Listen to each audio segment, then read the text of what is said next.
శ్రీకాకుళంలో Indian army calling అనేటువంటి ఒక కోర్సెస్కి ట్రైనింగ్ ఇచ్చేటువంటి ఇన్స్టిట్యూట్ ఒకటి గత సంవత్సరం స్టార్ట్ చేయడం జరిగింది. దానికి డైరెక్టర్గా బస్వా వెంకటరమణ అని ఆయన దానికి డైరెక్టర్గా ఉన్నాడు.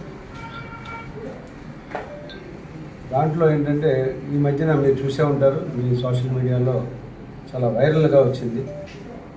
ఆ డైరెక్టర్ ఒక స్టూడెంట్ని ఒక వైర్ లాంటి దీంతో విపరీతంగా కొడుతూ ఉండడం, పొరవాడు రిక్వెస్ట్ చేయడం, బతిమాలడం జరుగుతుంది. అయినా సరే ఆయన కంటిన్యూగా కొడుతూ ఉండడం అనేది ఆల్మోస్ట్ 2 minutes 50 seconds ఒకటి, 46 seconds ఒకటి, రెండు చాలా వైరల్.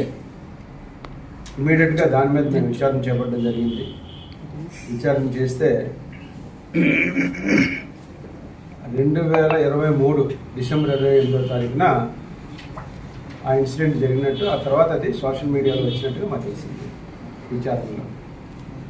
అందులో బాధితుడు ఎవరైతే ఉన్నాడో అతను ఐడెంటిఫై చేయడం, అతని దగ్గర ఏం జరిగిందని వాస్తవాన్ని తెలుసుకుని అది ఇచ్చినటువంటి స్టేట్మెంట్ మీద 1 Town ఎస్ఐ హరికృష్ణ గారు కేసు నమోదు చేశారు. ఎందుకంటే ఒక మైనర్ కుర్రవాడు, అతను మైనర్ పేరు మేము చెప్పకూడదు.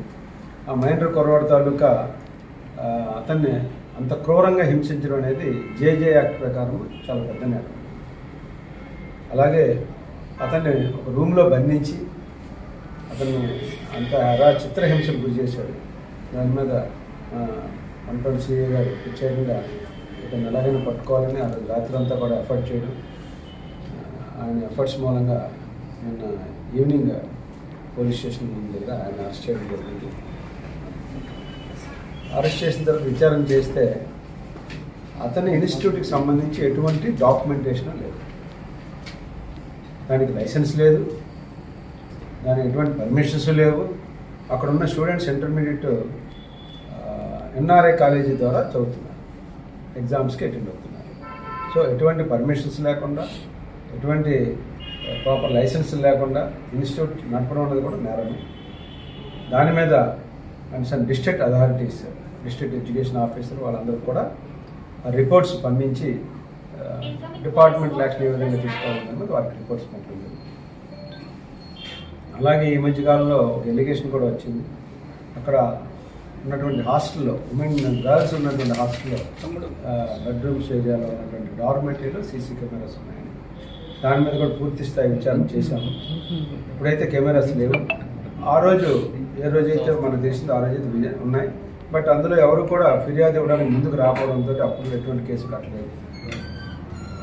అందరూ కూడా ఏంటంటే వాళ్ళు వస్తువులు పోతనే ఉద్దేశంతో వాళ్ళ పర్మిషన్ తోటి, పేరెంట్స్ పర్మిషన్ తోటి కెమెరాలు పెట్టారన్నారు. బట్ అది చట్టవిధంగా నేరం కాబట్టి కెమెరాలన్నీ కూడా అప్లై చేయడం జరిగింది.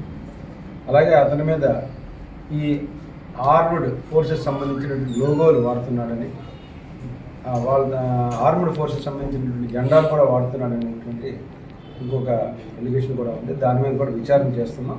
అది చట్టవిరుద్ధంగా ఏదైనా ఉంటే మాత్రం తప్పకుండా లీగల్ యాక్షన్ తీసుకోవడం జరిగింది. అన్న ఇప్పుడు సొసైటీని అలాగే అతను ఈ కుర్రవాడిని మనం విచారణ చేస్తే నేను తెలిసింది ఏంటంటే, గత సంవత్సరం ఎస్ఆర్ షాపింగ్ మాల్లో బట్టలు కొనడానికి వెళ్ళినప్పుడు బట్టలు కొట్టిన తర్వాత అక్కడ కొంత దొంగతనం చేయడం జరిగిందని, దాంట్లో కొంత అది కూడా విచారణ చేయడం జరుగుతుంది. అది కూడా అసలు ఏంటన్నది మేము పూర్తిగా విచారణ చేస్తాం. సార్, అతను మాజీ సైనికోద్యోగిని అంటున్నారు కదా, అది నిజమా? అదైతే మాకు అతను అసలు డిగ్రీ కూడా ఏం చదవలేదండి, ఏమి ఇంటర్మీడియట్ తోటి ఆపేసినట్టుగా మాకు తెలిసింది. దాని మీద కూడా విచారణ చేస్తాం. ఇప్పుడు సంస్థను క్లోజ్ చేస్తారా సార్? రెండు వారిని మెయింటైన్ చేస్తారు. మేము ఇప్పుడే మీకు చెప్పాము, మా చట్ట పరిధిలో ఉన్నటువంటి చర్యలు మేము తీసుకుంటాము. ఇన్స్టిట్యూషన్లో లైసెన్స్ లేకుండా నడిపినందుకు కన్సర్న్ అథారిటీస్కి మేము రిపోర్ట్ రాస్తాము. Concern authorities will take action. ఎందుకంటే మేము ఇన్స్టిట్యూట్ మూసేయడాలు, తెరవడాలు అనేది మా చట్ట పద్ధతిలో మా చేతిలో ఉండదు. దానికి concern education departments, licensing authorities ఉన్నాయి. వాళ్ళు మేము రాసిన రిపోర్ట్లో వాళ్ళ చర్యలు వాళ్ళు తీసుకుంటారు. సార్, గతంలో ఏమైనా కేసులు కానీ ఫిర్యాదులు కానీ ఏమైనా ఉన్నాయండి. అతను గతంలో కూడా 2 కేసులు మా దృష్టిలోకి వచ్చినాయి. 2 కూడా ఒక చీటింగ్ కేసులు, ఇంకోటి హత్య కేసు.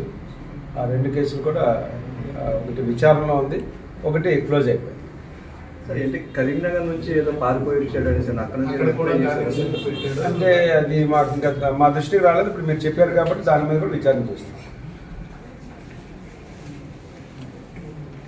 పిల్లల భవిష్యత్తు అంటే అక్కడ పిల్లలు ఉన్నప్పుడు వాళ్ళ విషయానికి ఏంటి సార్?